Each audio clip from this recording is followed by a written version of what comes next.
go. Back again. And life is good. Welcome, all you new subscribers, to the Redhawk Recap, where we talk about comedy. We talk about health. We talk about performance. We talk about MMA. We talk about tits. Big old tits. We get you covered top to bottom with all the info you need. Damn it. The episode 104. And boy, has everything been a rat race around here. So let's get that posture up. Grab yourself a refreshment.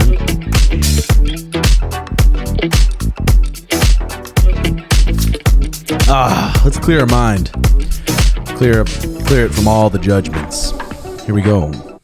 The episode 104. We've been having it's been a busy week. So much going on. Now we got so much trips coming up. This Saturday we're gonna have a little proper party. Proper party. Celebrate what has been done. And other than that, life's been good. Building out the new dojo right next door. I'm trying to hustle on that, painting it. We knocked down a wall yesterday. We're gonna paint it, get the floors done, and then what else is going on? What's up? What's that? Okay. Yellow. Here's your verification. This is Tim. Hi, this is Carly with APS. I just need you to give me your first and last name, please. My name is Timothy Welch. Some call me Timotheus, but Timothy Welch will work. Awesome. And do you want to provide me permission, verbal, one time to assist Mariah to get additional service? Yes, verbal, yes. Awesome. Thank you. Thank you very much. I'll be happy to finish up with her. Thank you. Bye-bye. The weekend couldn't win any better. That place was electric. It's still just buzzing. It's crazy. Like, he's literally hit. Sean's such a huge star now, especially since they released that video on YouTube of him knocking out Aljo. They've never done that before. I think I looked at it yesterday, and it had like 7.7 million views within 2 days. Yeah, it's just crazy right now. It just keeps going up too. Yeah, we're here with my buddy Warlike. He's the what should we call him? He's the if you got a big woman around, he'll take care of her, no problem. This time, throw the screenshot up on the old pod. He said we could. She just needs a little bit more love and war. So for background story, here, talking to the blue part. Yeah. Sorry, for background story, our boy Jime, who was with the Jobins this week, brought a friend back to the Airbnb after the karaoke bar on Saturday night. Make it short. She had a friend. Her friend was not the best looking. Sono drunk said I was a shy boy, but I loved her apparently. I could see it in your eyes. And she touched me. She gave him a good back massage, maybe sucked him. End of story. No, she did not. That's good. Did you guys watch the Tommy Furry press conference at all? Well, he threw the cake at Dillion Danis. Yeah, that was pretty sick. I thought it was good. Oh, Jesus. So there's a lot behind that too, because apparently they kicked Dillion Danis out of the press conference at the end, and they made Mike Perry face off with Logan Paul instead of Dillion Danis. I wonder why they kicked him out. I think probably just fucking security risk. Those guys were going to fight if KSI had already shoved Tommy at the time too. I don't think they wanted to get those two guys close to each other. Sorry, I'm fucking dealing with this bullshit. But Logan looked huge. Yeah, he did. But Dillion didn't look like a small guy at all. Mike Perry, I feel like is a different dog. I almost feel like Logan's huge, he's athletic, he can box, but I'm like, Mike Perry's a different animal. He's a different animal than Nate Diaz. He's a different animal than even Tommy Furry in a lot of ways. I kind of hope that one happens a little bit, because fat chance Dillon's showing up. I truly believe there's a fat chance that Dillon's showing up, but he might, just to get that little cheddar. And if he does, I think Mike Perry just reached out on Twitter today, and he said if all the fights go as they're supposed to, and Mike Perry doesn't have a fight, him and Darren Till look to lock horns over on the prelims of that. Yeah, Darren Till doesn't seem to be like just doing too hot, does he? He thought Sean was gonna get smoked. Needs a paycheck. Did you guys watch any of the Henry Cejudo post-fight stuff and stuff? His girl was like, I knew it from the side. I was laughing my ass off. And Henry put his head down like, God. No. Especially it being in his hometown, the belt being in his hometown too. It just burns him. He's boiling. And do you think that Henry Cejudo versus Sugar in December is bigger than Sugar versus Cheeto? No. Bigger wise. I think it'll all depend, to be honest. It'll depend how they market it. If the UFC really wants it and the UFC wants to market that, I think they could make it bigger than Cheeto, and they could just set that as a down-the-road fight still to build that up even more massive. Yeah, because I'm probably thinking what's next? What's next? It's whatever's the biggest fight, that's probably going to be next. But I don't know if Corey Sandhagen, is his tricep going to heal in time? No. Is Merab's going to heal in time? Probably not. Henry, if it's not Henry, though, I tell you what, he just keeps getting older. True. And the older he gets, the less he's going to be training, the more he's going to be just trying to take care of his body. And the older you get, the kind of you stop working as hard. So I bet Henry's praying that it's him, so he doesn't have to wait longer. Yeah, the last thing he wants to do is have to fight Merab on the co-main event of that card in December while Sean's fighting Cheeto. Well, it would be not even the co-main, because if Connor and Chandler. Yeah. Yikes. KSI Tommy Furry. I'm kind of interested in that one, but not like, whoa. I can't wait. I started watching the Furies on the Netflix, the new special that came out. It's pretty entertaining. Yeah. Those motherfuckers are entertaining, and it's not a bad little show. Yeah, I saw with their face-off yesterday in slow-mo when they slowed it down, KSI shoves Tommy Fury, but it's literally only one hand that connects with him, and it pushes him back about 3 feet, just his right hand. Really? So, I don't know, like, we might get surprised. Yeah, because KSI doesn't seem very big, and I think he said they're fighting at either 183 or 185. Yeah, I'm curious. Hopefully that card comes together and is all right. I reached out to Aljo. I wasn't sure. I'm like, we got a bunch of new subs. We got people coming in that haven't seen the show before. So I was like, I kind of want to. Who should I get on? I wasn't sure, but I was like, why not just have one with the boys, shoot the shit a bit. But I was gonna have Aljo on. He said he's I think on vacation today. So he said he'll come on the Timbo Sugar Show on Sunday. But I'm a little worried about Sunday because we might be a little bit hung from the night before. But who knows? We could still have it rip, let it rip. But Aljo seems like a good dude. And what a beast for the way he's handling the loss. And how he handled all like the booze we did and all that stuff. Like yeah, it was the way he handled it was like class act. Like champ. Yeah. Champ type shit. For sure. So that'll be interesting. We're gonna think of some good stuff to ask him and maybe get to know Aljo a little bit more instead of just talking about like just talking about fighting. Yeah. How much it cost to rent a Lambo rather than own? No, I'm joking. Sorry. See? Yeah, I tell you, get your ass whooped. Been hanging out with Schmitty too long. No shit. It slipped. God damn it. Well, yeah, I've been doing a lot of shit. I'm so thankful. We have this guy named Imran. He's the CEO of Sanibel. And this dude is such a good like mentor when it comes to business, when it comes to anything. And I messaged him last night, hey, I'm thinking about possibly hiring Schmitty to kind of run the front desk of my gyms, memberships, etc. He sent me a full thing of just perfect interviews, perfect questions, perfect way to handle it, to know what to expect. But this dude, he's made Sean probably millions of dollars and never took a dime. Sean tried to give him a brand new Rolex. He wouldn't take it. Every time he goes somewhere, he's trying to pay. He pays for us. It's so weird. He's such genuinely a good guy, and he's into it, and he helps us a lot. So shout out to Uncle Imran.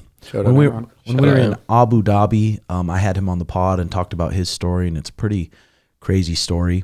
And the Sanibel gear, he's always trying to innovate too, and the Sanibel gear is just top notch. If you need good gear, that's not going to just fucking break the bank. The Sanibel stuff is the best. So they got dope colorways and they get to your house in like 2 days off the Amazon Prime shipping. It's like can't beat it. Pound for pound list, Sean O'Malley, number 8. Woo! Let's go. Yep. That's sick, dude. That's wild. Yep. It's weird because it's like, oh, you made it. It's like, fuck. We didn't. I mean, we made it to the first goal. The first goal is the championship. But now it's like, let's see if we can make him the greatest of all time. Like where there's this like Volk status. Yeah. Where you're the Jones, where you're there for 10 years as that pound for pound number one. I feel like that's going to be a little bit harder just because there's so many more people, elite athletes, skilled people at that weight compared to a big ass dude. But you go up, you go double champ. Yeah. Makes it a lot easier. Yeah. And eventually for sure, hopefully Volk's not there anymore because that motherfucker's scary. Yeah. But it's definitely possible. Pound for pound. That is crazy. So let me see what the top pound for pound is right here. And then here a little later on, we got a handful of Patreon questions here that we'll go over, and those always get entertaining. But we got Volk, number one, which is should be. Islam, number two. They were 1 and 2 before that, though. Mm-hmm. You had to give it to them just because of the inactivity. John Jones hasn't been as active as he was in recent years. Yes, and then we got Bones Jones, number 3. Israel, number 4. I feel like Israel should be above Islam. Bro. But he lost. That's the only thing. He lost to who? To Pereira. Oh. He lost. But but then he didn't lose recently. He KO'd him flat. I say that, but at the same time, my argument's invalid because Volk also recently lost to Islam, so... I think Izzy should be up there, bro. Yeah. He should be up there. But you think in a fight with him and John Jones, pound for pound, he's going to take John Jones? Well, it's just size different. I mean, if Izzy had 20 more pounds on him, probably. Maybe. I don't know. It's just hard to say. Yeah. It's impossible to guess that. Number 5, Leon Edwards. He's got Colby coming up. 2 southpaws. Man, that's going to be an interesting fight. Can you imagine if Sean's champ, Colby's champ, Sean Strickland's champ. Sean Strickland needs to be a champ. How does Sean Strickland get it done, though? I just don't see many ways. I truly don't, bro. I really think his grappling's super underrated. And I know his grappling's underrated as hell. I think that he can take that back. I know his grappling's good as fuck, but the way he stands so tall, it's not like he's level changing. He doesn't have a style where he's going to be able to hide a takedown. So when you're standing that tall and you try to shoot on someone as fast as Izzy backing up, I'm like, you never can say never, because I've said that before in fights and just fucking opposite happens. But man, Strickland's going to need a miracle. It could just be a slip, though. We saw it in Sean's fight. It could literally just be a slip. Yep. What do you mean you saw? Well, like when Sean slipped in the beginning of the second round, if Aljo had taken him down there, he's not knocking him out in that 10 seconds after that, right? True, but it's like Izzy's working on his wrestling, working on his grappling. Sean Strickland, you watch him in sparring, he just spars, he boxes. He's not like really working on his jiu-jitsu, taking the back, putting the hooks in, finishing this guy with a rear naked choke. It's still going to be a sick fight. I'm more excited for that fight than KSI Tommy Furry. Oh yeah, definitely. Like easily. Yeah. The build-up is going to be good. Hopefully Sean Strickland. He's so fucking entertaining. We're just watching his pod. He's just like a ticking time bomb. Oh, yeah. I fucking love it. It's so good. It is. And then we got number 7, Demetrius Mighty Mouse Johnson. Demetrius had some nice things to say about Sean. Did you guys see any of that? Yeah, he said that with the speed, DJ admitted he's getting older. With the speed, it might be a big difference for Sean. It's going to be tough to get inside that range with all those feints. Yeah, let's just kind of play real quick what he said. That DJ, that just shows how smart of a guy he is. Not just a delusional fucking dipshit. No, you versus Sean O'Malley. This is a fight that's obviously not going to happen right now. Dude, me versus O'Malley, that would be a hard-ass fight. A very, very hard fight. I have to be a realist. I have to live in reality. Trying to get to him where he's much longer. He might even be faster than me now that I'm old as compared to some people out there being 37 years old. He's longer, he's faster, he's way cleaner striker than I am. It would be so hard just to get to him. There is no yellow card in UFC, so he can use his bike and be lateral movement every single time. He's got a great jab, he's got a great right hand. I have to try to chop his street down, leg kick him. As I'm trying to leg kick him, I got to make sure he doesn't get a good check off so I don't hurt my leg. That would be a way tougher fight than fighting Aljamain Sterling. Bradley Martin or O'Malley, what's the tougher matchup? Oh, Sean O'Malley. Bradley Martin, he doesn't even train. He's just a big dude. You look at the facts. I'm just stating facts here. Bradley Martin is a good dude. Means well, no animosity whatsoever, but he doesn't train, right? He's been training the last 30 or 20 years in his life, lifting weights. It's a no-brainer. It's the tough fight would be Sugarshow O'Malley. See, and like Mighty Mouse, he's smart enough to see like Sean's eyes are so good. Like Henry, I watched one of his breakdown videos. He's like, all you gotta do is kick his legs. I'm like, bro, try to kick someone's leg that's 4 feet away from you and has such good reaction time, they're gonna check your kick. Just kick his legs. Just kick him with the foot, like he was telling Habib that one time. It's like, you are not like that smart. Good people see like, damn, his movement and his distance, his footwork is fucking good. And Henry just does not want to give him any credit because he's so bitter and jealous, it seems. But Mighty Mouse, I've seen Mighty Mouse in real life. He's legit 100% 5'3". Oh, yeah, if that. 5'3". So he's very, very small. But, I mean, and they're talking about cage match. For sure, Sean would be tougher in a cage. Street fight with Brad. It's just so hard to say. It's literally like... it's impossible to pick what would happen in a street fight. You don't know if there's a curb behind you. Is there a corner? Is there a wall? Is there a bench right there? Is there a car right there? There's so many things that come into play. What kind of shirt, what kind of clothes are you wearing come into play with that. But that's cool to see Mighty Mouse just be honest. But that just shows how smart he is. And it's kind of crazy because when he said that, all I kept thinking is like, that's kind of the same game plan that Cheeto as a slower fighter would come into the fight with too, where he's going to try and take out the legs. But it's like, when that rematch happens, Cheeto's going to come in with the hardest leg kick of his life, and he thinks he's going to one kick and it'll be done. But like Sean's going to check that first leg kick, and then that's going to fuck his entire game plan up. Yeah, and I think just the bigger cage, I mean, a big mistake we made in that Cheeto fight, and we should have addressed it, and it's partly my fault, is just that the ankle wraps were too tight. And usually when they're real tight, they loosen up a little bit. They didn't loosen up for him. So it's going to make your foot just numb, fill it up. This time we're going no fucking foot wraps, just like Aljo. And that big cage, I just can't see it looking much different than Corey versus Cheeto. Yeah, well, hope it was. Well, no, actually, not that one. I was thinking Corey versus Rob because that was boring as shit, but yeah. Yeah. Who else we got here? Number 7, Demetrius Mighty Mouse. I mean, you got to put him up there. Number 6, Charles. Number 8 now is Sean O'Malley. He's above Kamaru Usman. He's above Pantoja. But that's the MMA like media rankings, right? That's not the official UFC rankings that you're looking at. Yeah, because I think Pantoja was above him on the official UFC. So was Usman. On the official UFC, I saw He it was wasn't. 8. There was a bunch of different ones. I saw Pantoja ahead of him in one, but then behind him in a different one. But it's like, come on, Sean beats the crap out of that flyweight. Yeah. Well, he did already beat him up once. I heard something about that, but I wasn't going to mention anything. You can mention it. Henry brought in Pantoja. Sean wasn't in training camp. He's a young buck. I think he's 20 something. Pantoja's a black belt.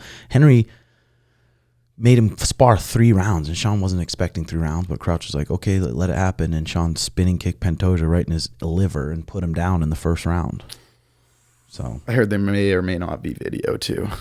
Yeah, no, there is.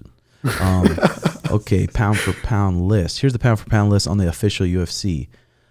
It's the same. No, okay, so Usman's number 7. Yeah. O'Malley's number 8. Aljo's number 9. Yeah, damn. Yeah, it's just fucking still just wild, boys. Crazy time to be alive right now. And it was cool that like all you guys, I mean, we have an online presence with the podcast, with streaming, with this, so, and people know the Jobins. So when you guys were in Boston, you guys saw fans of each other and were just automatically friends and every buddies. single time we'd walk around just downtown and we'd have Jobin. Like we met what feels like 30, 40, 50 people. Yeah. Just that all of them came from different places too in the country or even out of the country. But everyone came to Boston for that event to be with the group of people and show support, and it was special. It's cool too when they come up and they say their Twitch name. And then you're like, oh, that's you. Yeah, it's sick. It's crazy on Twitch. Mariah's like, it's so weird with like you guys. Like you guys never see Warlike, but then when he's around, he's just one of the boys. It's like 100. Yeah, that's what it feels like when you stream with someone a lot and they're on there a lot, and then you see them. It just feels like, oh, it's just like normal. Yep. Here we got some tweets here. How long are the UFC and their new Diva champion going to screw Merab and his 9-fight win streak out of a big payday? Man, if you guys watch the Merab film, Merab comes forward very recklessly And he is not like super sharp with his defense. Yeah, it's scary because his gas tank doesn't end. That's what's scary about the guy. But what will people say? Obviously, what are they gonna say next if he sleeps Merab? Because Merab comes in sprinting at him. He's got to sprint at him. He can't stand there and go jab for jab with Sean. He'll get loose. And that's why even Ray Longo said, Aljo said after the fight, he could made it boring like Yoel and Izzy. I'm like, if you make it boring like Yoel, Izzy, and go jab for jab with Sean, you're going tit for tat with Sean, you're going to get beat worse. And plus, that's just forcing him away from his ultimate game plan eventually. Yeah, so I didn't really understand that. I'm like, bro, yeah, that wouldn't have been the best idea. When I was reading Twitter today, people were saying, well, if Aljo wants another shot of the belt, whether or not he gets that or not, we'll say theoretically, he's probably not going to be ready for December. He's probably got a medical suspension, Aljo, right? Yes. Merab turns 34 years old in a month or two. He's going to be just waiting for Aljo to take his chance while he's just sitting in the background. When's he going to get his chance? Like, you're just getting older and older. Father Time's not going to help you, Merab. Like, that's all I can think of. Yeah. I mean, he's still, though, he's a dangerous fight. He's another one. You make a mistake, it's going to be fucking tough because he's a strong little freak. He's got crazy cardio. Yeah. He will go all day. And just, yeah, he'll put the pedal to the metal, which that's pretty weird. That's the scariest thing. And if he gets around your waist and puts you on the fence, you're probably going to be stuck there for a little bit. But like I said, big cage, the fight starts on the feet. And I think it's so different because watching the Aljo fight back, like Aljo, every single time he went in for a shot, it was a single leg on Sean, who's a taller opponent, and it just allowed him to use his leverage and balance a lot more. I felt like if Aljo really wanted to get in deep on a shot, he had to trust and go for that double leg against the cage, which he didn't commit to. Yeah, I mean, I've preached it before. When you shoot on people on the cage, you should always shoot to lock your hands under their butt. That's something you can't do in the open. You can get single legs, double legs. I mean, you can if you penetrate deep enough. But if you shoot in every time on the fence to lock your hands behind the butt, it definitely changes a bit. Yep. But yeah, people were saying, even to me, people I know, they're like, why didn't Aljo wrestle more? It's like, put someone into you 4 feet away from you, and have them be juke side to side, and keep moving, and keep them 4 feet away from you, and pretend you're trying to shoot on that guy. Like, good fucking luck. It's like Aljo wanted to wrestle. I can tell everyone out there, he wanted to wrestle. Sean's footwork and distance took it away. Yeah.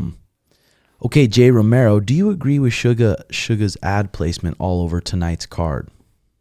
I think the sweet sweat. How cool was that picture? Him walking off with that Suga right underneath him. That's like, fuck yeah, that was like, sick. It's weird. It's just like an iconic photo of her. Like, what the fuck? Yeah. And do you agree with it? But it's like, yeah, I mean, come on, that's business. Yeah, how can you hate on a guy getting money? Business is, that's what it is. How do you feel about Aljo moving up to fight Ortega at featherweight to test the waters? People are like, oh, Aljo get killed. I'm like, I don't think he would get killed at 45. He's a long dude. The 45ers are slower than the 35ers. He's just as strong as those 45ers. He's probably got better jiu-jitsu than most of the 45ers. He's not tiny. He's a big fucking dude. He's not. Those 45ers aren't going to weigh much more than him. They're like, man, what would the 45ers do to him since Sean did that? I'm like, it's just a different game. I still think Aljo would do very good at 45. I think his striking might be a little bit behind. Just looking at the top 5 of the featherweights right now, or top 10 even, I think his striking is going to be a little bit behind. And just, I'm not too sure how. What about Brian Ortega though? I think Brian Ortega is it's probably his best matchup, but there's still a lot of dangers in that matchup because Brian Ortega off his back's a dangerous dude. I mean, God. You saw what he did to Volk? Even though he was getting battered. But even Volk's not like a black belt in jiu-jitsu. His bread and butter's not jiu-jitsu. It is for Aljo. Arnold Allen, Ilia Topuria would be a tough fight for Aljo. Yeah, it's a tough fighter for everyone. But I don't know. We don't know either because when's the last time you saw Aljo completely fed? Like, he had to crash diet to have a hard weight cut, and you only get those few hours to charge up. So who knows? He could have more power, more energy. Everything could go up at 45, and you see a whole new Aljo. Yeah, you're right. I guess you don't really know. Yeah, it's so hard to predict until it happens. So, Ian Machado, are we ever going to see Ian Gary versus Shavkat Rachmanov? Well, that kind of sucks because they train together, so that'll probably be one they're gonna not try to make. But That's the fight to make almost. Yeah, well, or Khamzat, but Khamzat for Shavkat's been like that dream fight for a while now for the core MMA fans. Bro, I think Khamzat's done at 170. But you never know. If he wants that double gold, Dana offers him some money. He'd kill himself for it one more time. Double gold. Because has he made 171 pounds ever? Yes, when he first started, I believe. Right, his first fight was versus Reese McKee at 170. And he made weight. Yes. Ian Gary's number 11 now, and Shavkat's number 6. Yeah, because Gilbert Burns trains at the same team. They still got Khamzat at number 4, so I wonder if they're going to keep him there. Because, dude, Khamzat versus anyone. I wish he was like Izzy and he was just fighting 4 times a year. Yeah. It would be fucking sick, That would be nice. Well, I'm seeing a lot right now is that Michael Venom Page from Bellator wants to come in and get a guy from 5 to 10, and Shavkat's saying, hey, I'll take you. Michael Venom Page is an entertaining fighter, like really one of the best entertainers in the sport, and that's a terrible matchup for him. Sorry, man. Yeah, I wonder how that negotiating is going, because I guarantee you in Bellator, Venom Page was making some bread. Well, like I would if I had to guess, if I had to guess, and who knows, could be completely off, but at least around 250 grand, I bet. Yeah, that's what I was thinking too, at least. So if the UFC thinks that's worth it. They paid Chandler, so why not? Chandler was champion in multiple ones, though. And Venom Page has been crushing cans since he started. Yeah, I want to see it for sure. We'll see if the UFC does, though. You guys been on Twitter much? Seen any other people just saying nice things or hating, or not much? What have you guys been doing? Playing Madden? Yeah, we've been playing a lot of Madden. Yeah, Twitter, I've seen just a lot of the things where they clip it up with the Conor McGregor shit, and then you guys in the back hitting the pad, like bringing it over. I was like, oh, I got chills rewatching it. And then we watched some fight reactions of I saw other Jobins posted on YouTube. So this morning I watched it. I was like, I got chills all over again. It's like, holy dude, fuck. That's what I told Sean. I'm like, just so lucky. Like how many people you may just have a happy emotion and have that celebration. It's crazy because it's like your team won the Super Bowl. And you rarely get that jacked when some fighter wins. Never. Ever. Not even never Conor. I'm trying to think the last time I didn't get to watch that when I was in the arena, but probably the last time I was like screaming like that was when Holly Holm kicked Ronda in the head. That was wild. Yeah. It exploded in the arena. I can't even explain within right when his face hit the dunk. Oh. Yeah, that's Connor Strahan. Thank you, Connor Strahan. He said, what was going through your head when you saw Aljo's head hit the canvas? That's so weird. It's almost like I don't even know what I was thinking. The way he fell, I almost turned around like it's already over, I think. But then it kept going. And I was rewatching it again, and then they stop it, and it's like I was just like in not shock, but I was just like, it happened. It fucking happened. Like, holy cow. It was literally, It felt like it was just like a 3D movie. Yeah, it felt like it happened in slow motion, honestly. Like just the way it all happened, it went down. It was funny too, Tim. During fight week, I sent Derek, that Better Media dude, a voice message, just like, I'm in Boston, pussy. And he just replied back with, don't you have a video to edit? I was like, fuck this guy. Carlson Simmons says, what was Mark Gardner talking about at the start of the second round? I wanted to make Aljo just a little hesitant on just blitzing forward and shooting. So I was telling him the kick's coming because in his last 3 fights, he's caught people's kicks and he's ran them down. So I want him to think a kick was coming or to saying Marlon Moraes is coming. The Marlon Moraes is coming. Just making him hesitant a little bit to shoot. I don't know if it worked or it didn't, but Mark Goddard said stop talking to him. Is that a rule? I don't know. Has anyone found that out? Because I feel like that's not. I don't know if it's a rule. Yeah, I don't. Okay, James Seuss. Congratulations to you both. How do you find a way to stay balanced and grounded, especially now with all the extra fame and shit that comes with being the champ? We don't. That's the thing. That's the thing. We'll see, but it's like, bro, the hard work's got to start now. We got to stay more focused now than ever before. So maybe take a couple weeks, do a couple fun things, actually enjoy it, let it sink in and be appreciative for the win. But then after, it's like, we got to this will be very short lived if we just keep partying, keep traveling, keep like taking things not serious. It'll be short lived. We got to get to work now, dude, because Sean's not even close. I'm telling you, he's not even close to how good he could be. So we got to get back to it. And knowing that, and now that if the goal right now is to be pound for pound, if you look at what we need to do to get to that, it's fucking work hard. So that's probably how you stay grounded.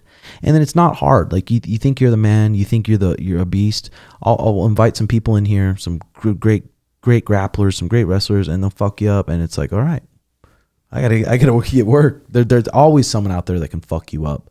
So that's a good way to stay balanced and grounded. Just come into the dojo, find someone way tougher than you in one of the areas, and let them beat you up, and you'll be like, all right. Plus, if you felt like you had a target on your back before, now you got a fucking bigger target on your back now that you're wearing that big gold strap around your waist. Jesus. Everyone wants it. Was that belt heavier than you thought? It's heavier than fucking shit. Wow. We Googled up how much it costs to make one of those belts. How much? 2011, the last time they said $330,000 to make one of those belts. And only the price of gold's only going up since then, man. No way. 2021, yeah. So two years since. Fuck. Bro. Yeah. It's like, it's just still like, wow. Just seeing that thing, even coming into the gym and just being like, it's so weird, bro. Chills. Okay, here we go.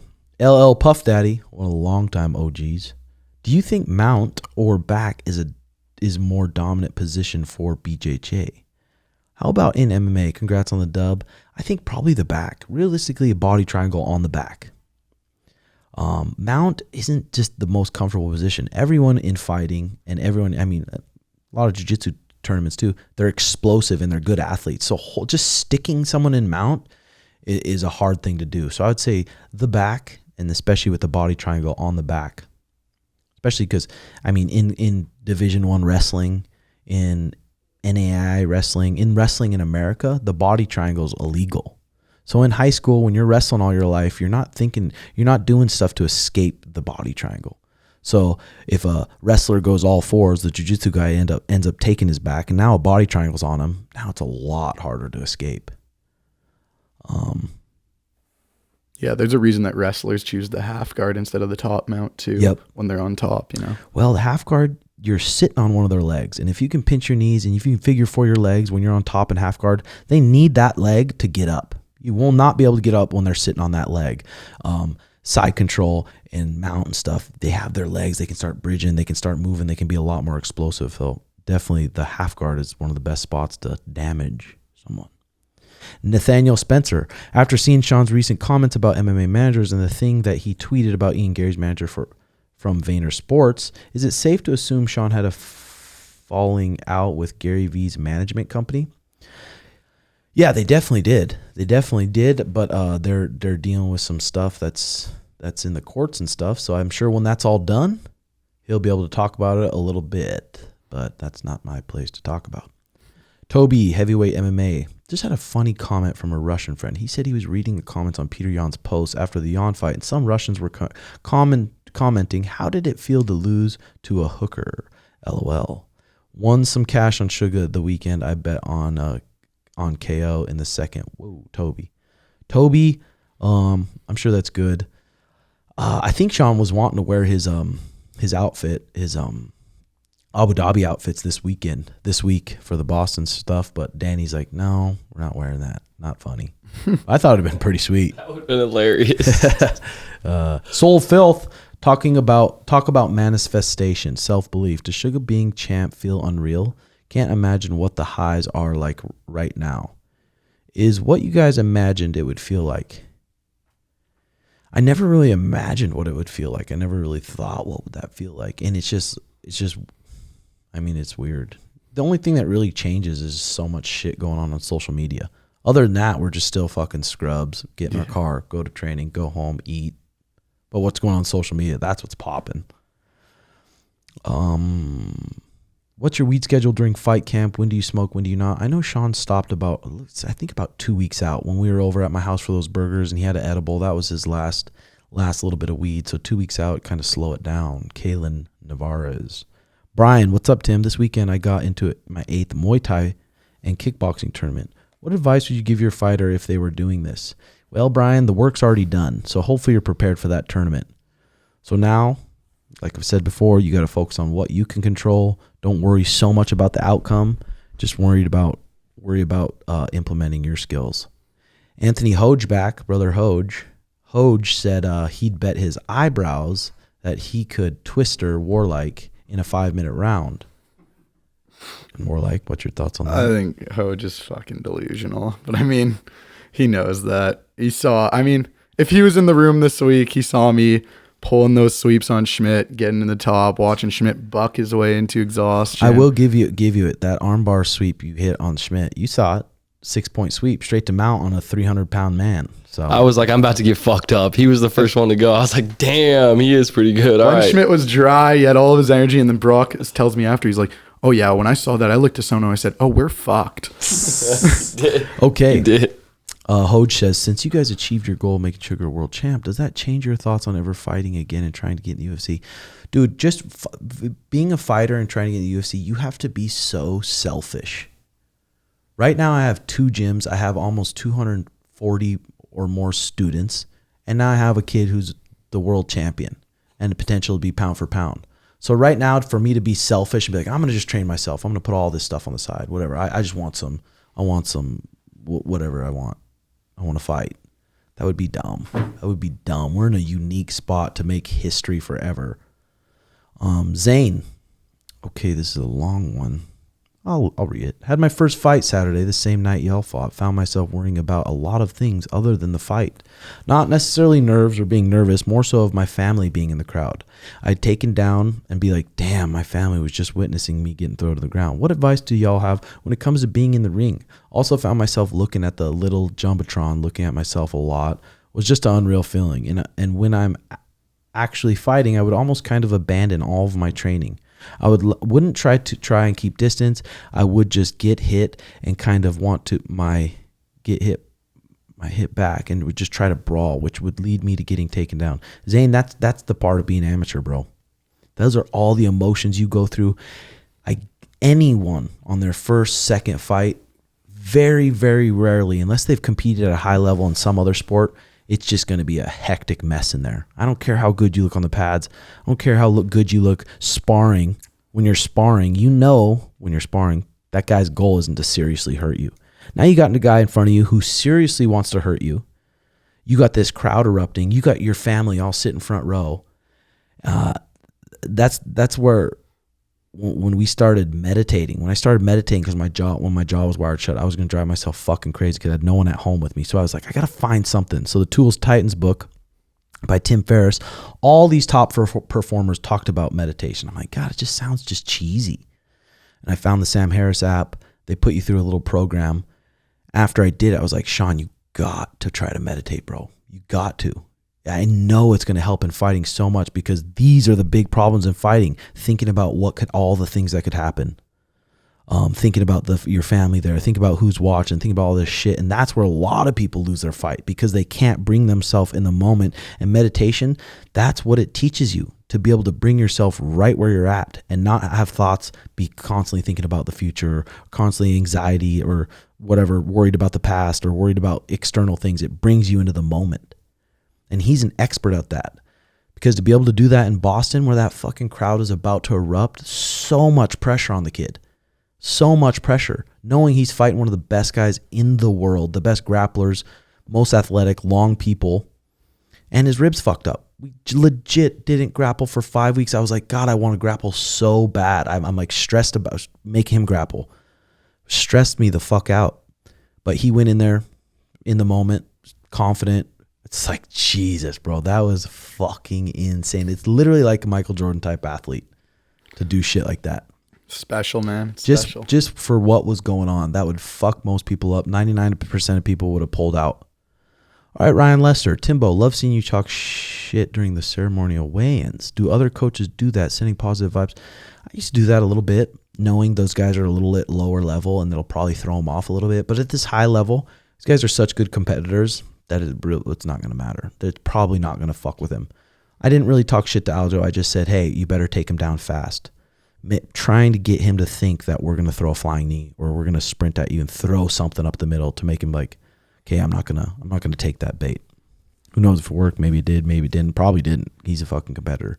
Rafael Menjivar. Do you take anything or use anything for fuller hair and a hairline? Been looking sharper, brother. What's that? Tim, did you make have that hairline account? surgery? Yeah. When did you get your hairline surgery done, bro? Fuck, dude. There was a point when someone said one day, like, I forgot who said it, but they're like, oh, you're balding a little bit. And I was like, no, I can't be a fucking red bald fuck. I guess eating healthy, not drinking a lot. And then I have such a sensitive fucking head that I can't be shampooing my head every goddamn day. And I guess everyone's supposed to not shampoo every day. It's hard with jiu-jitsu because you have to shower at least 2-3 times a day after you train. So my head just gets so dry. So not washing it every single day has helped. Just rinse not it. showering Just rinse either? it with water.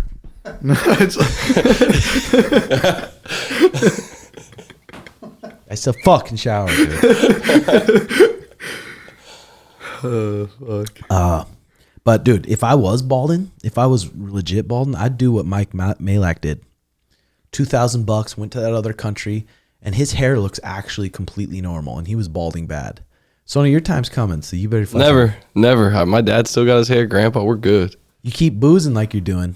We'll be all right. He'll lose his liver before his hair. He's fine. Jay, would you go bald? Would you just go bald with it? Yeah. He'd get a skull tattoo. Yeah. I could see it. Yeah, that'd be cool. Lenny J, fucking inspiring. Uncle Red, I'm buzzing. 5 days later, when the pull counter landed, I showed shadow box for about 15 minutes and ripped my shoes to sprint up and down the street screaming. Do you plan out Sugar's training camp to make sure all the bases are covered, or does he map out his own plan for his training schedule? How many years do you think before we see... I'll answer the first one. Training schedule, usually kind of just we talk to Brandon. It's usually Sean too, and I usually try to get 2 to 3 at least mitt workouts, MMA workouts with him a week, and then 2 more like grapplings. So try to do mitts, try to do it twice a week sometimes, and then 2 grapplings, and then just they schedule in Brandon's and stuff around that. How many years do you think before we see UFC champion say Suga inspired the same way Connor did for Suge? I mean, that's probably already happened, Lenny J. I mean, you know how many skinny dudes are so motivated by him, probably? I mean, a bunch of skinny dudes. He didn't wrestle. He didn't do any combat sports coming up. And he's just a skinny little dude. That gives a lot of skinny dudes fucking motivation. Yeah, I could say that. They roll in and they're like, if he can do it, I could fucking do it. So I think already, Lenny. I still think I can. Lenny says, I've been on Patreon for years, and the real ones know you two have been putting in the work day by day, not overnight. Lenny, I appreciate it, brother. It's crazy on the Patreon. There has been a lot of supporters from 4 years back, and to get where we're at now, it's freaking sweet. And you guys have been able to hang out and follow along. CK22, what do you think is the best split in terms of scheduling for an amateur train camp? 3 3-minute rounds. Thinking 8 to 10 sessions per week of grappling, striking, MMA work. But how should I mix in my sprint strength work on the side? I'll be 8 weeks out next week, 4th fight, so I have a solid idea. But any input is appreciated. I mean, I would just make your main workouts. Your striking, your boxing, your grappling. Those should be your main hard workouts. Strength conditioning, it doesn't need to be too crazy. If you're doing strength conditioning and it's taken away from your MMA workouts or your grappling workouts, then you gotta switch it up, because those need to be important practices where you're working the hardest probably. But 10 sessions per week, you're covered. You're doing good. Tucker Sudnick, I'm studying to get certified for my new job, 7.5 hour Zoom on 8:30 to 5. And then got the night shift at my other job. Any nutritional tips to get me prepared for a long day? Dude, I'd have a fat fucking shake. A fat shake full of a bunch of superfoods, full of a bunch of nutrients, and then get some of those Go Macro bars. Those Go Macro bars, they sell them at health food stores. They sell them at Sprouts. Those are good bars, some decent calories. Try that, brother. Quest Truxton, how much of Sugar striking is from you and him just experimenting with stuff on the mitts? Literally, probably all of it. All of it. We maybe watch a fighter, steal something from a fighter, try it on the mitts, and if it feels good for his balance and the way he moves, then we'll add it. So a lot of it just fucking around. What's a week worth of striking sessions look like for him? There was a lot more this fight camp. We were doing a lot more just because we took away the grappling practices. Liam H, who picked the walkout song for Suga? That was Sean who picked that. I think Lupe Fiasco was supposed to walk out. Yeah, that's what he was saying. He said they wanted something like that, but they couldn't get him in Boston. In time? Yeah. Or something? Maybe Vegas, maybe December. Would it be cooler if 6ix9ine walked out with him or Lupe? I think Lupe. Really? I do, yeah. 6 would get the crowd going, man. Because although would, 6 has a bunch of bangers, Lupe has that banger. He has that one. But if 6 came out all colorful, like bouncing to like, because you see people at his concerts. But people in the crowd won't like him. I think that just split crowd straight up. But think of how young Sean's, most of his. I think half of them at least still hate 6ix9ine. Yeah. Both. I think we should do both. Yeah. Not at the same time. No, duet. Fuck Duet would be good. Jared Fleddies, thanks for taking us on this journey with you guys. Literally, that's what it's felt like on Patreon, because we've been putting behind the scenes stuff on this Patreon for literally 4 years. Not even like Patreon though. At the same time, like me and Sono is like, this is a journey for us, man. Mm-hmm. Oh, for sure. Like this, like 5 years ago, me and Sean fought in a YouTube video where I came down and I sparred Sean for a YouTube video. Mm-hmm. We've maintained that over 5 years to where we've had people coming from different countries to meet up at fights. Mm-hmm. I want this guy next. Dude, I want this guy next. Hands or MMA? Yeah, MMA, like we did last time. Ask him about Friday night once we got those out the fridge out the door. Ask him what happened to him Saturday or Friday night. Did War beat the fuck out of you? No. He said, "Oh, my stomach's sore the next day." I was laying down. He just came and dropped the people's elbow on me. Okay. And then Jared Folletti says, can you explain a little on how you go about making all the Jobins feel like they're a part of the team through content, etc.? Thanks, brother. I don't know. Each day, I try to see things that I'm doing or we're doing that stick out that I'm like, God damn, our people need to hear about that. So it's not really that hard, and I enjoy doing it. It's not even that, I would say. It's like natural. You're just leading by example. You're just recording what you're doing. Yeah. It's not even like you're going above and beyond. You're just leading by example. Luke Herman, are you and Suga going to do another JRE now you got the belt? I don't know. I think just Joe messages people. I think tonight, we might be popping into this Too Short, Wiz, and Snoop Dogg concert because they want to say what up to him. So that's not 100%, but I think we might do that tonight. The JRE thing, though, I think Joe Rogan literally just messages you out of nowhere, so you never know. It's just random. Andrew Molina, what are the most important daily habits, exercises you guys do that I can use as a jiu-jitsu guy? I mean, bro, just getting hydrated. It's getting hydrated with a good, maybe a Thorne supplement. Thorne has catalyte. They have amino acids. They have magnesium. They have creatine. They all taste good as fuck. So if you make sure you're getting your nutrients and your supplements, and then just getting a little movement and stretching in before you go to bed, you'll be covered there, Andrew. Big Ship. Fuck, I wish I'd have met Big Ship. Big Ship. We met him this week. Did you guys meet him? Yeah, we met Big Ship. We met a lot I of say he's boys. cool as hell. What were you all able to experience in Boston outside of fight stuff? We went downtown one time to this cafe. It was called Cafe Bonjour. And it was it was like old as shit, but the menu was so good. So we got to do that. Other than that, we just walked around the Encore. There was a Costco. We walked by that. That was cool.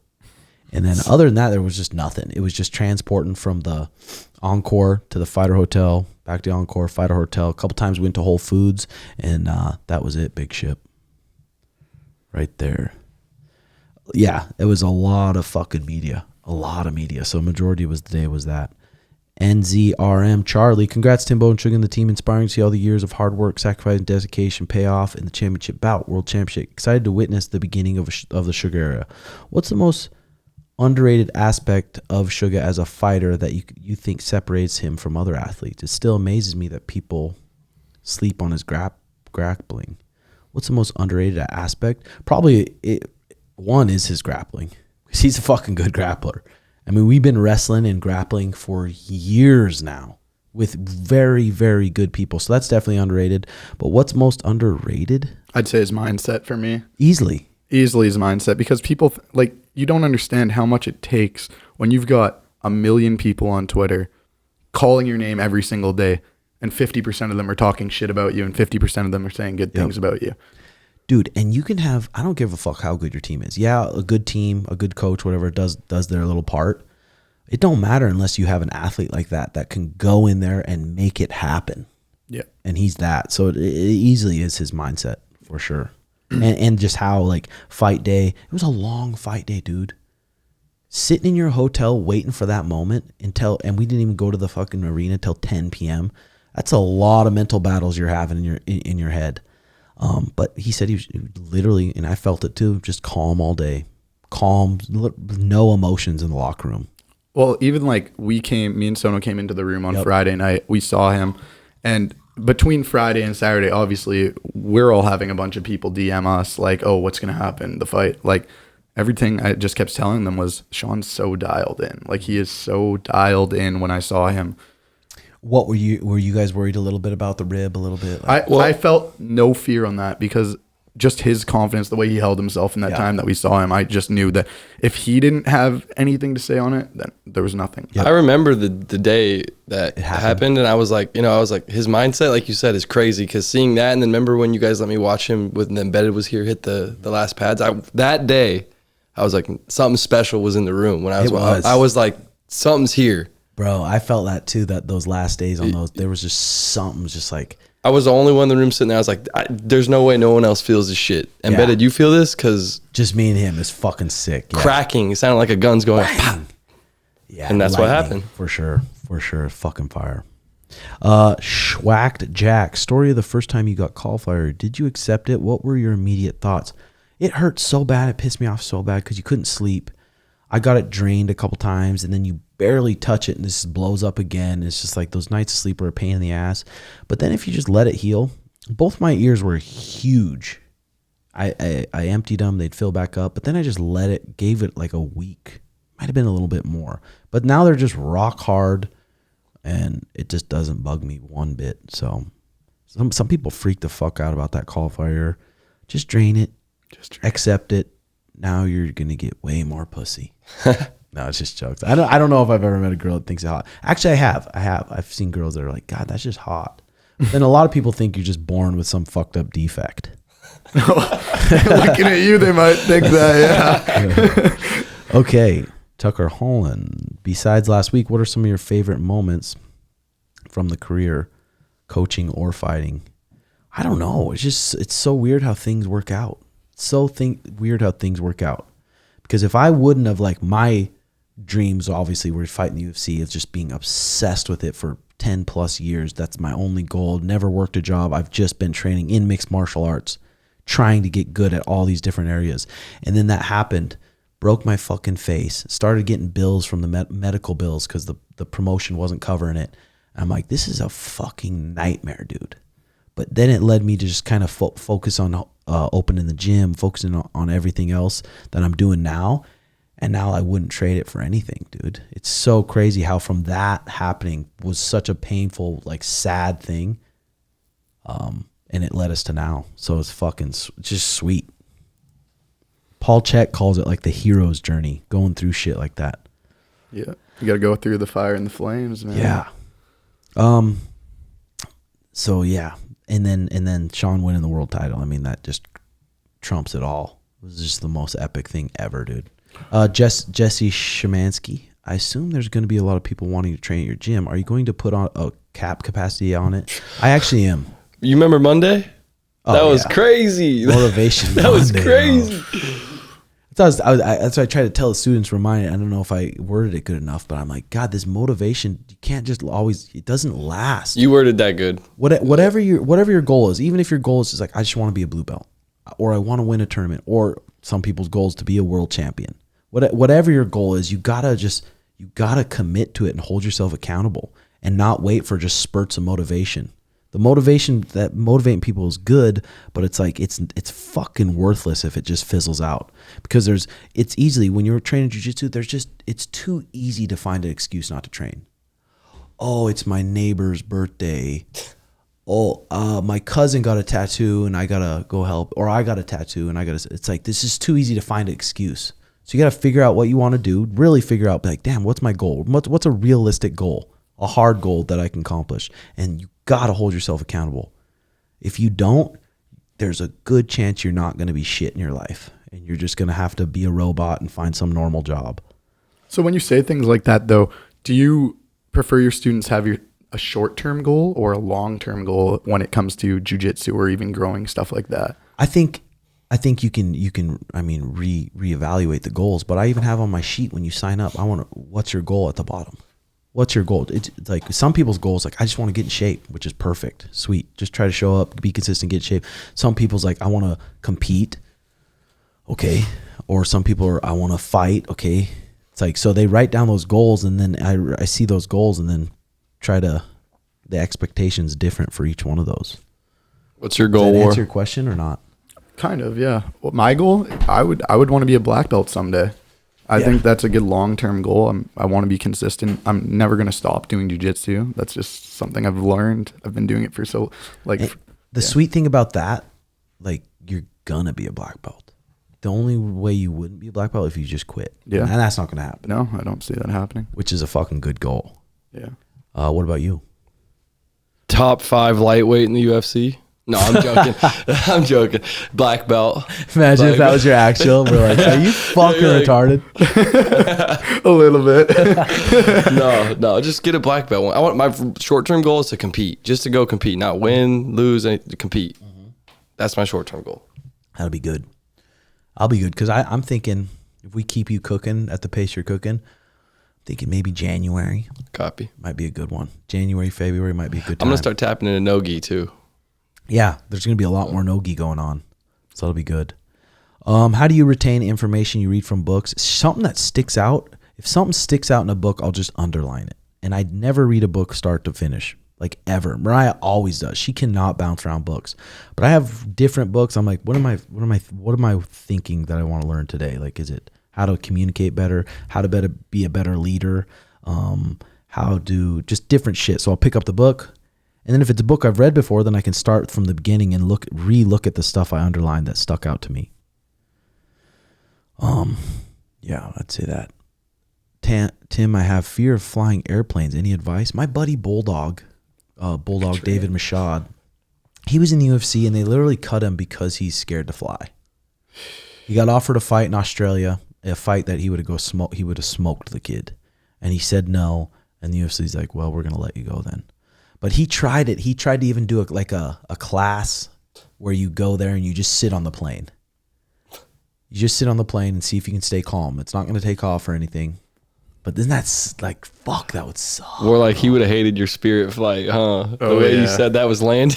Dude, when I flew Spirit back to Arizona, that shit, they said, first off, like when you do when you're landing, they'll like sit in your seat half hour before the plane lands. They said hour 15. They're like, okay, we're going to experience some turbulence as we get in. And this shit, I swear to God, we were skating where the plane was coming in and it was like... Bro, how much pressure can those things take? Like, how big of a drop does it need to take to just rip a wing off? Oh, it didn't matter to me. I knew I was stuck there. It was going to be quick if it happened. Yeah, you kind of accept the death. Oh, yeah, I was just there for the ride. Yeah, but my buddy Bulldog now, he drove to Boston from South Dakota. Holy fuck. 25 hours. I should have hitched a ride. You almost took a train, bud. Bro, he cornered Mario Bautista and he can drive. Just accepted it. I'm going to drive. Before he fought Oliver St. Preux, Oliver Mercer. Aubin Mercier, yeah. Yeah, we fought him in Montreal. He drove from Arizona to Montreal. No fucking way. It's above New York, if you don't know that. Holy shit. That should be I a hate trucker. driving like that. Oof. Roger I says, what are you going to do with the bonus, Ched? You're the GOAT, Timbo. I'm trying to just fucking put it in my business. And I'm looking at this little apartment that I might get and rent it out to one soldier who I know can pay rent, who I know is not going to just turn into a shithole. So I'm looking at this little apartment that's going to be pretty close to the gym that I can possibly rent out. We'll see what happens. But just soup up this new place and that's it. Scott Van Den Hugenband. Why did Sean not wear the ankle wraps for this fight? Just feel they are no longer necessary? You demand. Dude, I tell you what. Finishing a single leg on that kid with no ankle wraps give you a little bit of a grip. A little bit of a grip. And you saw it. You saw the way he slid that single leg out. Who knows if that ankle wrap's more grippy. So I think it was probably 4 weeks ago I said, hey, I don't think we should wear ankle wraps. And he agreed. And worked out good. Rest is history. Worked out good, yeah. T-Bone, just Jay Biscuits here. T-Bone, can you give us through a process real quick through the stem cell process? How did you get hooked up with the right people? Cost, duration, worth it? Yeah, CPI stem cells. A legend in the jiu-jitsu game, Scotty, and then his buddy Ed Clay. They own CPI, and they helped us out. They hooked us up a bit. But it's worth it. My shoulder's literally 100%. I couldn't do pull-ups. I couldn't do jits. I thought I was like, bam, I don't even know if I'll be able to really wrestle ever again. It was fucking, and then they wanted me to get surgery. I'm like, well, if that's what it takes, I'll get surgery. But I did the stem cells. 6 months later, I'm damn near 100%. So it was definitely worth it. Shot in the shoulder, shot in the cock. Shot in the cock wore off. But you get that shot. Yeah, that shot in the cock. That was just to feel something. And it didn't feel good, bro, because I fucking bucked and they had to stab me twice. Like, we're going to have to give you double the dose. I'm so sorry. But, bro, probably a good 2 months, 3 months after that, when I got a bone, that was a bone, baby. I could have fucking ran through a wall with that thing, dude. P.S. You got to get a pic of Slick Rick and the belt. I'd love to do that. I haven't seen Rick in a minute. I think he's at rehab, but I always go down to Burger King to check if he's there. He's not there yet. Jacob, if you had to start yours and Sean's journey over tomorrow, what would you do differently? If we'd have done stuff differently, who knows if we'd be where we're at now? So probably not. Literally wouldn't have done nothing differently. Groovy Foo, what advice would you give to someone who wants to open a jiu-jitsu gym? Also, what are some lessons you've learned from having your own academy? Peace, Joe. Groovy Foo, I want to do a Patreon video, a breakdown of completely that, on what I would do if I'm starting my jiu-jitsu academy, brand new, what I would do, where I'd go to find mats, how big of a place I'd look for, what software to use to keep track of people's memberships, what things that you don't really think about, some things that you don't really think about. I'm going to do a Patreon video on that. Groovy Foo. Because people don't look at that as a career even. If you get a black belt in jiu-jitsu, there's not a ton of black belts in jiu-jitsu compared to people with bachelor's degree in business or a master's in this, there's all sorts of people have those. But jiu-jitsu is such a hard one to become a black belt because you have to go through so much. And people don't look at that. If you own a jiu-jitsu gym and you're good at communicating with people, different types of people, you could make a lot of money. And it's not like, okay, you're just going to make this much money forever. Yeah, okay, you make $90,000 a year, but that's forever. So now your life's like, fuck. Having a jiu-jitsu academy is the best job in the world, in my opinion. Yeah, there's stresses that come with it, but it's like you get to come out, fucking teach your buddies how to choke each other out, have a good time. I feel like I'm in here with my buddies every night, and then you get to make some bread. So it's a career path that I think more should talk about. Jesse Swain, how strong is the temptation for you guys to go full Johnny Manziel route now that you reach the top of the mountain? Bro, if this would have happened when he was 19, 20, 100% he went Johnny Manziel route, 100% fucking cent, dude. Pussy, drugs, having a hoot. That's the main goal in life now. But now, he's a little bit more mature. We read the right books at the right time, and then the baby happened. He's always wanted to be a really good dad. He's got good people around him that he trusts. So probably go Johnny Manziel for a couple weeks here, and then get back yeah. Tighten it up. Yeah, win a Heisman or something. Get out of here. Zach Raymond, with a style like Sean's. Zach Raymond's our buddy. He works for Santa Bowl. He's a good dude. With a style like Sean's, after seeing that outcome, how important do you think grappling positions are compared to distance management? Both equally important, Zach. Everyone's going to be some going to be real fast twitch, some going to be a little bit slower fast twitch, some people long, some people short. The distance management is huge. And if you keep that distance management right, you're not even going to have to grapple. But Things happen in fights. You fucking roll your ankle. You throw a punch, you break your hand. You throw a kick, just maybe cracks your ankle, cracks your shin a little bit. Now it gives guy an opportunity to shoot. So you got to be ready for everything. The grappling positions are just as important. Alan, what age did you go pro? How many fights do you think an amateur should get before going pro? I had 10 amateur fights. I had like 14 boxing, like smokers fights. It depends. Everyone's different. If you're going against a good guy and you're getting all those like, you're able to pace yourself with your energy, you're getting more efficient with your techniques, then you could beat 3 fights. Bryce Meredith, I don't even know if he did any amateur fights. He might have did 1 amateur fight, but he's had thousands and thousands of wrestling matches on ESPN, like wrestling at the highest level. So he knows how to compete. So for him, it's a little different. For someone who hasn't competed at all, I'd get a good amount. Because once you go pro and you start racking up losses as a pro, it's hard to dig a hole out of that. Destroy Tech. Word, the pragmatist can't worry about every possible outcome advanced. I'm not sure what that means, brother, but I appreciate that. Zach Podunjak. Who did you go to for advice on coaching specifically for a 5-round championship fight? I'm sure you already learned a lot from Robert and other guys you've previously been around, but was there anyone that reached out to you this past camp for tips? No, because I've been around people in world championship training camps. I've seen mistakes people have made. I've seen like people like Robert Falls cornering Kevin Lee. Kevin Lee's just hyped up. He's just hyped up in the locker room. He's probably hyped up all day. He's walking out to the crowd. He's hyped up. He's trying to just get his energy high. And then he gets in that cage and he fucking fatigues in 2 rounds, 5 rounds. So Sean knew it too, but I would keep reminding him, like, let's keep the emotions down all day. Like very low emotions, not even laughing, not even just keeping calm all day. Keep calm during the warm up, keep very calm during the walkout, and let's save every ounce of energy you have for that 25 minutes right there. Because you've seen that be a mistake. People try to go out there and their fucking gas tank's shot after the 2nd or 3rd round, and they got 2 more rounds to go. Yeah. Justin Lathy, if Connor reached out to train this camp, is that something you'd be interested in? I mean, how could you not? I mean, fuck yeah.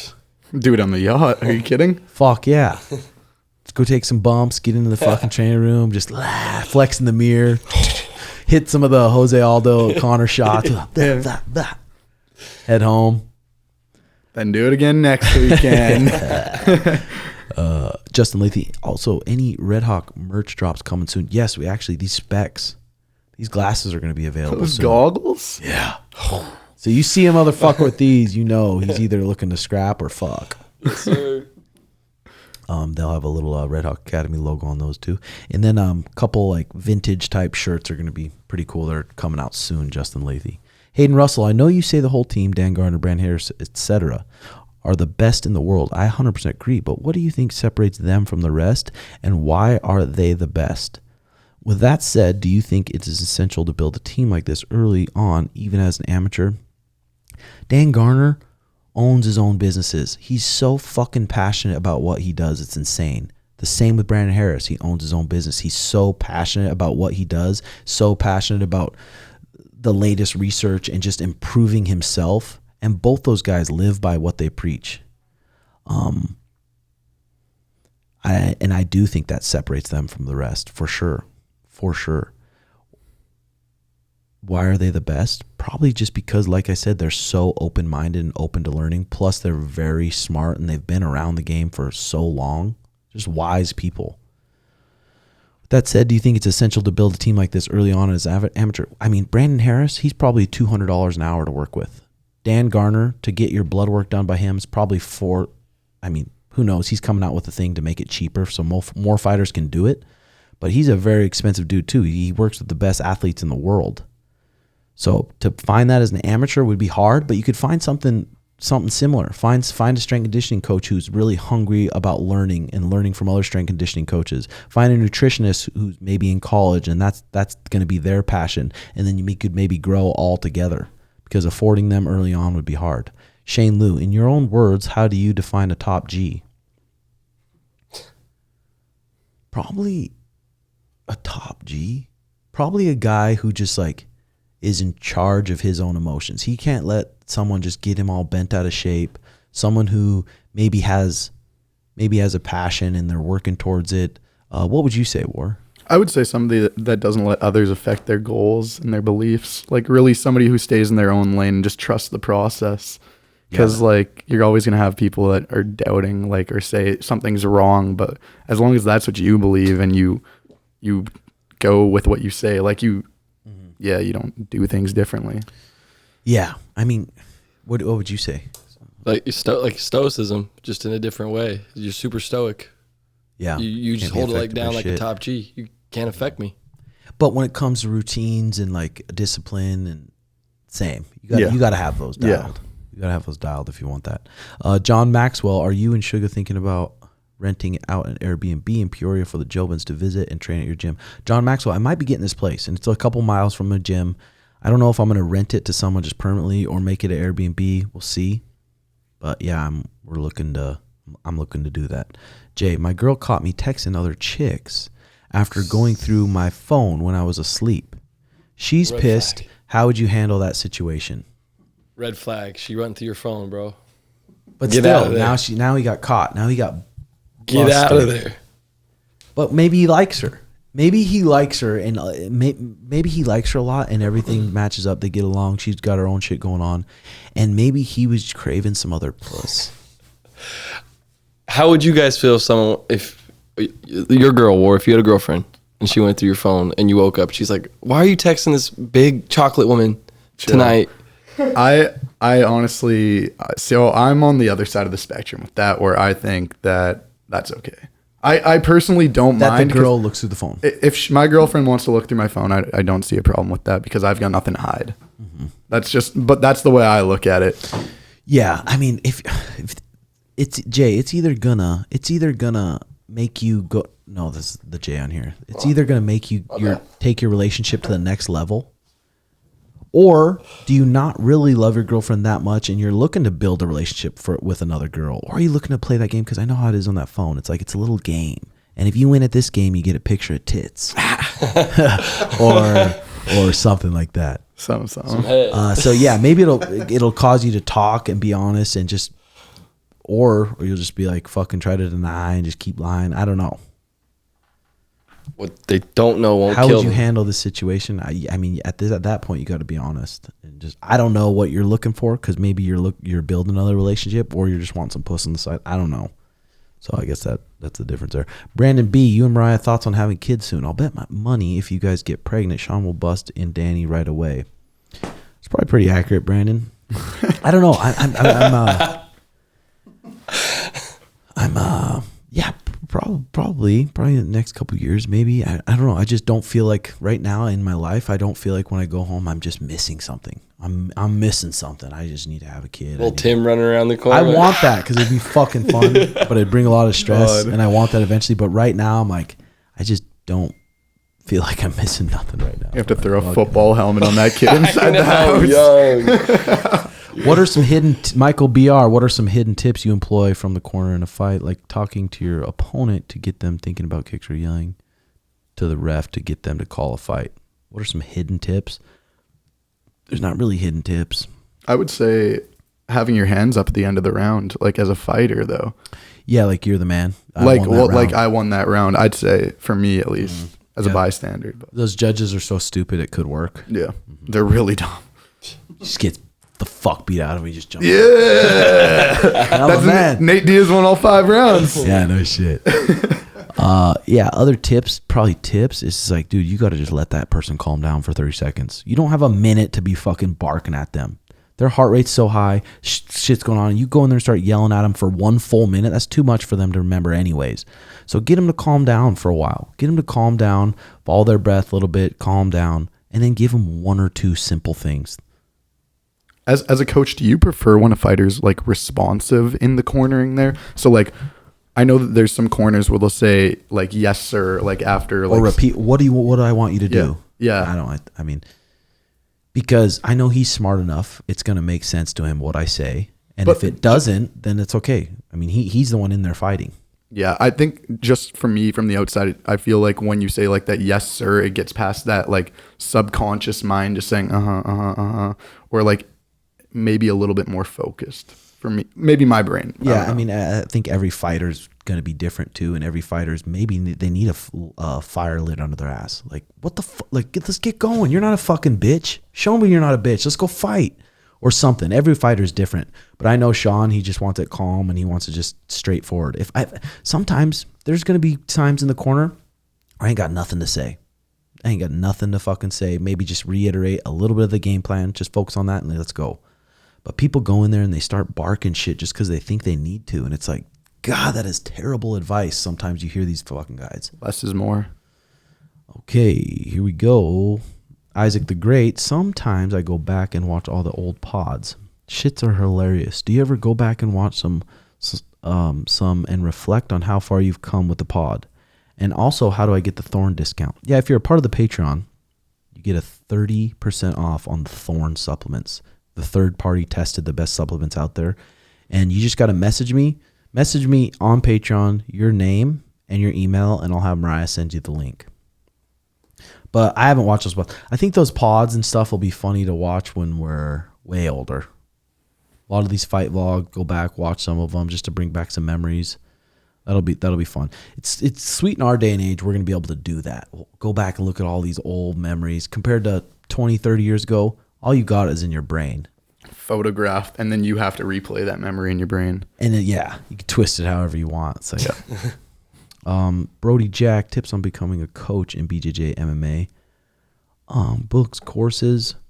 Dude, I would just keep reading stuff about psychology, sports psychology, and just try to get as good as you can at this point while your body's healthy in jiu-jitsu and in MMA. And compete. It's okay to lose. You don't have to be great, but at least fight a few times. Stay consistent with your training, because you need the people that you're coaching to respect you and to respect your skills. And if you're just some flub that just flops over and has no heart and just it's not that great at either, then people will be like, I don't know if you're the best one I should listen to. So I would say that. What was your main area of concern? Were you going to say something? Yeah, I actually had a question for you. Like, going back to the coaching there, like a lot of people want to be a coach one day, right? How did you get your first start into coaching? Because obviously there had to be a one fight or like a fighter that said, hey, I need you in my corner this fight. And maybe it carried on throughout that. But like, what was your moment? Well, even since I was 14 years old, I would try to recruit the guys at my gym to, let's go box this high school. Let's have them put on a smoker and we'll box them. So I'd even corner the boxers. And then in the MMA fights, I'm trying to think, amateur MMA fights, I started cornering my buddy Frank when he was an amateur. And then started cornering some of my amateur friends just a little bit. They'd ask me. I was just a teammate at the time, so they'd ask me to come help them. And then would corner some professional fights. This guy named Lloyd Woodard, he fought in Bellator. He had a fucking good fight with Michael Chandler. It was such a sick fight. He broke Patricky Pitbull's arm. He'd have me corner him sometimes, corner him against like Rick Hahn and Bellator and some of these guys. And then when I was at the lab, Jamie Varner, I was training with Jamie Varner, and he said, hey, can you come corner me? I don't remember who it was for the first fight, but I cornered him a handful of times in the UFC. And that was kind of my first start to cornering people. And I think I was 22 or 23. And then just because I could wrestle, did jiu-jitsu, did MMA, and I could properly spar with these guys light enough where they trusted me, and I could hold mitts. So a lot of people would ask me to come with them because I could do those things. And that's kind of where it started. Cool. When it started when cornering in the UFC and stuff. Okay, Buchas G. Out of the Jobins, who's staying the most consistent with their jiu-jitsu training? House tournament soon, open weight class. Do you think Schmitty takes it?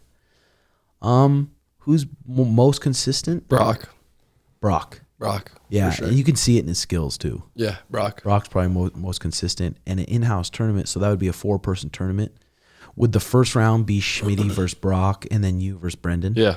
I like that. I like that matchup. Schmidt versus Brendan. How about that? No, because then, yeah, we need to give Schmidt the tougher first round match. And then, so say you versus Schmidt in the finals, and Schmidt's a little tired from Brock. Who knows how you and Brendan went? Does Schmidt take the house tournament because of his size right now? If there's something on the line, like the house tournament name, I'm going to go hard. Okay, we'll set that up. We will. We better set that up now. We will. Now you're It's talking just that a ass. 4-person tournament. 5 minutes in that cage. We'll record it. We'll put it on either Patreon or my YouTube. Copy. Hell, we'll do it tonight. No, chill. Okay, fine. Okay. What was your main area of concern when training for ADCC? Wrestling, leg locks? I worked with Sakino for a while on leg lock defense, and I felt very confident on there. Very confident on shutting down people's legs and reacting to the setups compared to wait until I get in these positions and then try to defend. That's too late. But in ADCC, yes, mostly a lot of wrestling and then taking the back. Because in ADCC, if you get taken down, if you get swept and you go to turtle, there's no points. So it's almost like a hack. So everyone's going to try to get to turtle. And if everyone's trying to get to turtle, you better have sharp back takes because that's how you're going to score. So that's what we'd focus on a lot, Dylan. But still, you still got to be real well-rounded. You still got to pass the guard. You still got to do everything in jiu-jitsu and stay sharp. Mixed martial alien, is your dad single? Would you like to see him get back together with Marge? Yeah. No, I mean, my dad is married. He's remarried. And Marge, I love my mom so much. I love your mom too. She's just fucking awesome. But she's in the religion as deep as you can be. And Bugs, he likes his brews too much. He likes to smoke a little weed. He likes to just fucking hang out with the buddies. He's not really into that, so that wouldn't work out. Maurice B, I noticed this was the first fight in a good while. Sugar didn't wear his ankle wraps for the fight. Will it be the norm for you guys? Blah, blah, blah. We answered that one. Maurice. Brian Nixon, do they have corner cam you guys at the finish? Would love to see it. How did you go talk to, who did you go talk to in the crowd while Sugar was drinking the Happy Dad? The corner cam, I think I jumped out of the way of the corner cam. I was already standing up. That fucking guy was yelling at me the whole time. The commissioner, sit down, blah, blah, blah. And then who did I go talk to? Gordon Ryan, right after that fight. It was Gordon Ryan was sitting there next to us. I just was telling him, I'm like, this fucker couldn't grapple for five weeks. He's like, wow. Lydia, I loved watching the come up. Been a follower since Dana White Contender Series. Enjoyed watching the journey to the belt. I enjoyed you guys sharing your daily practices and have applied some of them to my own routines. I was even able to get a training session at Soul Fighters when I visited Peoria a couple months ago. Will there be changes at all to the mentality of a daily routine? I'm sure there might be added pressure to maintaining the belt now, so that's one. Congrats on the win, and thanks for the motivation. Will there be changes in the mentality of the day? No, because we both know that that daily fucking routine is a huge reason why we're where we're at. Huge. So it'll be easy to stick with, Lydia, because it makes you feel good. It makes you not snappy to your partner. It makes your relationships good with people. It makes you motivated to do shit. So we're sticking with the routines. Rory Laveri is a long one here. I'll try to rip through it. What's good, Timbo? Hope you're good. If you could give us a quick rundown of Sugar's training week, for example, does he have harder days and lighter days, or is he going hard all week? Definitely harder days, and the next day is a little bit easier for sure. Kind of swip. Monday hard, Tuesday a little lighter, Wednesday hard, Thursday a little lighter. How many times is he training? Usually twice a day. The new era fighter seems to be doing smarter work, making sure we are recovered for every session than taking days off if really needed. I mean, that's the thing. That's the thing. People start getting sore and they think, I just need to recover. It's like, if you want to keep taking leaps, you got to fucking train through when you're sore. That's why a lot of people are soft these days, because they think about the recovery so much. But it's like, you got to go through the grind to really even know. Whereas old school fighters would go hard all week, even if they're super fatigued. But that's also, when I was fighting, I would train way too hard, because I'd see Benson doing it. I would just fucking grind my body to the ground. And then it just started just breaking down. Injuries after injuries after injuries. So there is a happy medium for sure. For years, I'd done 2 to 3 sessions a day, 6 days a week, going hard in live rounds all week. But I found myself getting injured a lot, getting sick a lot. The harder you train too, it is true. The more smart you have to be with your recovery. If you're training fucking hard, you better be doing your extra supplements. You better be getting the right amount of protein in your body, better be drinking some good water, keeping hydrated, and you better be moving. Because if you're not doing those things and you're really trying to train that hard, 100% your body's going to start breaking down. Real quick, Tim. Yep. Who do you got this weekend? We got Max Holloway versus the Korean Zombie. 5 in the morning in China. Damn, 5 in the morning? Yep. Max Holloway, dude. I remember Zombie, the one time I sparred with him, he fucking can crack, dude. He cracked me one time, rung my bell. I'm like, this little 45er rung my bell. He can hit hard. But you see Max with his distance and all the tricks he has, and you see what he does to people like Calvin Cater and stuff like that. Unless Zombie can crack him, I just think Max might piece him. Do you think the time zone could play a factor? Because Zombie's not having to travel, really. Max is having to travel across the world for that fight. I wonder how early he's going out there, and I wonder if like Max brings professionals out there to try to change his sleep schedule the right way, or if he's just old school Hawaiian brother. Because old school Hawaiian brother is tough as fuck, but eventually you're gonna get older. I don't know. But if I had to pick right now, I'd probably pick Max is gonna decision him. Yeah, I'd hope. Gosh, it would suck for Zombie if he got finished again. Yeah, for sure. I think, and this is his retirement fight, I believe.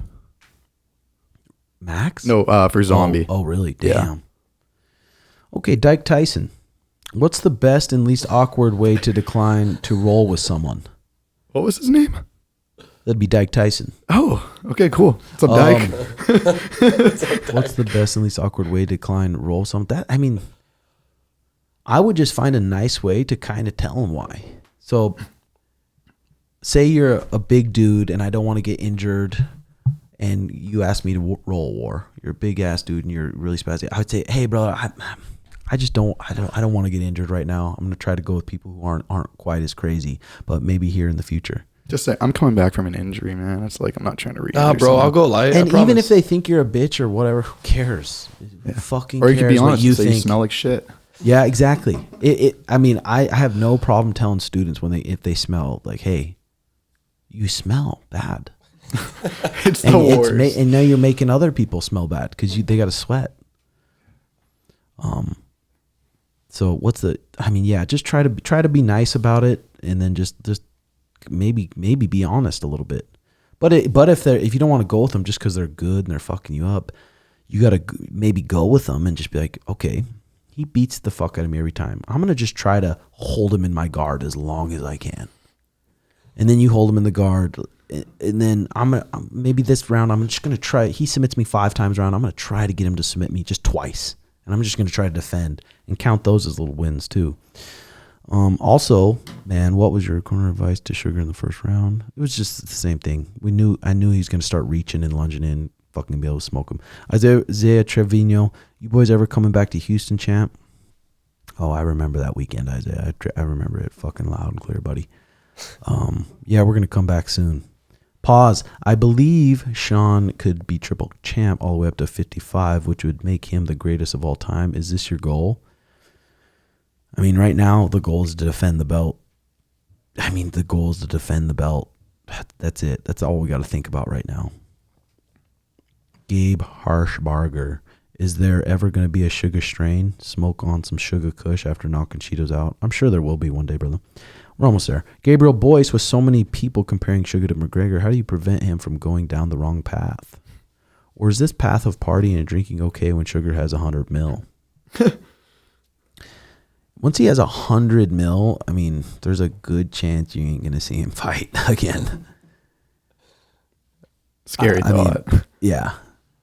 But I don't know. Fuck, I don't know. Still he might. Yeah, you don't know what his motivations will be at that time. We get so much happiness, though, from just training hard. So never going to stop training. So you just kind of really never know. But, if he starts partying like McGregor, which he's smart. But if he does, I'm like, that's cool, dude. Let's party. You're probably going to get fucked up next fight. As long as we're good with that, let it rip. Just being honest. Alec Vega, I remember you and Sean reciting Osho years back on the pod about the fame game and letting your guard down once recognized. How much at this point could this be applied to yours and Sean's current and future reign? I mean, that would be a good one to go back and read. For sure. The Fame Game. Okay, Drew Pearson. If there's something you could tell yourself back in the Contender Series, no. Now. There you go. Congrats to both the entire team. He said KNOW. That's autocorrect. Like I said, probably nothing. Probably fucking nothing. Just quit being vegan. That's what I'd tell him. Watch one show, starts to be vegan. I'm like, sweet, now you're $130. So that's it. So other than that, glad we got a good pod in here. Thanks for coming in, Sono. War. Fuck yeah. Thanks for having us. Goat JX Soto. Check out him. Check out his pod. Check out his vlogs. We're cooking here. So welcome in new people. Please hit that sub button and comment what you guys think. If you think we're just dumber than rocks, that's fine. Just comment it and we'll have discussions. I tried to read all the YouTube comments right now for the people. And I appreciate all the Patreon brothers and your guys' support. I'm going to pick that giveaway winner. I'm doing some memorabilia giveaway today. I'm going to pick the winner today and then I'll ship that shit out. So, all right, boys. See you guys next week. Love y'all. Bye-bye. Deuces.